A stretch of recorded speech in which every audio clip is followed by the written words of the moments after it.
राजसूय यज्ञ में एक चीता की टांग टूट गई थी। वो 3 टांगों से एक अन्न का कण लेकर बड़ी मुसीबत से जा रहा था। तो अर्जुन जी ने देखा, कहा प्रभु राजसूय यज्ञ में सब आनंद लूट रहे हैं, बेचारा एक चीता, क्या कभी इसको सुख मिलेगा? तो भगवान ने जानते हो क्या कहा? 14 बार इंद्र बन चुका है, 14 बार ये इंद्र बन चुका है। तो अब आप विचार करो, अब आप सोच सकते हो कि इंद्र 14 बार इंद्र पद पर बैठा हुआ चीता बना हुआ, इंद्र की पदवी में महाराज नहुस और सीधे अजगर योनि में पहुंचे। तो ऐसे ही जीव की बड़ी गतियां होती हैं। मैं ग्रस्त जीवन में हूँ तो मुझे अपने से बड़े सभी के पैर छूने होते हैं, लेकिन मैं पैर छूकर तुरंत हाथ धो लेती हूँ। तो क्या महाराज जी मैंने जो पुण्य पैर छूकर कमाए उसे हाथ धोकर नष्ट कर दिया? ले ऐसे हाथ धो के लेने, हाथ तो धो ही लेना चाहिए। श्री जी की सेवा करनी, ठाकुर सेवा करनी है तो चरण छूना तो एक सबकी मर्यादा है। इसलिए हम भगवत भाव से जब छुए, किसी के भी छुए तो भगवत भाव से छुए। अब चूंकि सेवा में जाना है तो वो हाथ कहीं और न छू जाए, इसलिए हम धो लेते हैं। उसमें पुण्य नाश नहीं होते।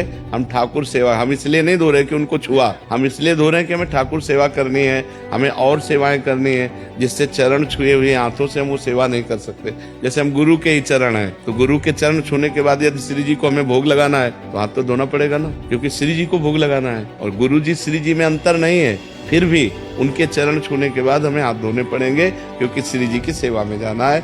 मैं ग्रस्त जीवन में हूँ तो मुझे अपने से बड़े सभी के पैर छूने होते हैं, लेकिन मैं पैर छूकर तुरंत हाथ धो लेती हूँ। तो क्या महाराज जी मैंने जो पुण्य पैर छूकर कमाए उसे हाथ धोकर नष्ट कर दिया? ले ऐसे हाथ धो के लेने, हाथ तो धो ही लेना चाहिए। श्री जी की सेवा करनी, ठाकुर सेवा करनी है तो चरण छूना तो एक सबकी मर्यादा है। इसलिए हम भगवत भाव से जब छुए, किसी के भी छुए तो भगवत भाव से छुए। अब चूंकि सेवा में जाना है तो वो हाथ कहीं और न छू जाए, इसलिए हम धो लेते हैं। उसमें पुण्य नाश नहीं होते।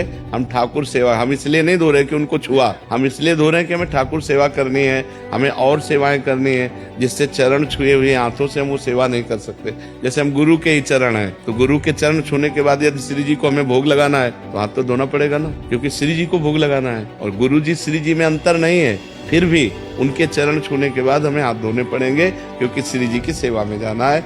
अगर बच्चों को करोड़पति होके सुखी होना है तो तुम चवन्नी न जमा करो, करोड़पति होके सुखी हो जाएंगे। और अगर उनको फुटपाथिया बनना है तो ऐसे आचरणों से युक्त हो गए। तो हमें लगता है बच्चों के संस्कार बनाने चाहिए, इतना प्रवीण बनाना चाहिए कि वो अपने पैरों के बल खड़े होकर के खुद कमाना सीखें। बच्चों के लिए बैंक बैलेंस खास बात नहीं, वो प्रमादी बना देगा। बच्चों को जरूरी है कि उनको इतना, भले कुछ नहीं आता तो लेबरी करो, तुम्हें कुछ नहीं आता एक साइकिल सुधारना सीखो, कुछ कर्तव्य करना सीखो। ये नहीं है कि हम रईस है, नहीं, छोटा से छोटा काम बच्चों को सिखाना चाहिए कि कल की परिस्थिति यदि ऐसी आवे तो तुम प्रवीण होकर भोजन पा सको। बैंक बैलेंस के सहारे तुम प्रमादी या अभिमानी मत बनो। कुछ हिस्सा पिता ने जैसे हमको प्रॉपर्टी दी है ऐसे हम अपने बच्चों को दें, हमारा कर्तव्य है। ऐसे वो बात तो ठीक है, लेकिन बच्चों की यदि उन्नति चाहते हो तो संस्कार उनमें बनाओ, उनमें आध्यात्मिक संस्कार बनाओ, उनमें मानवता भरो, उनमें सद्गुण भरो, तभी वो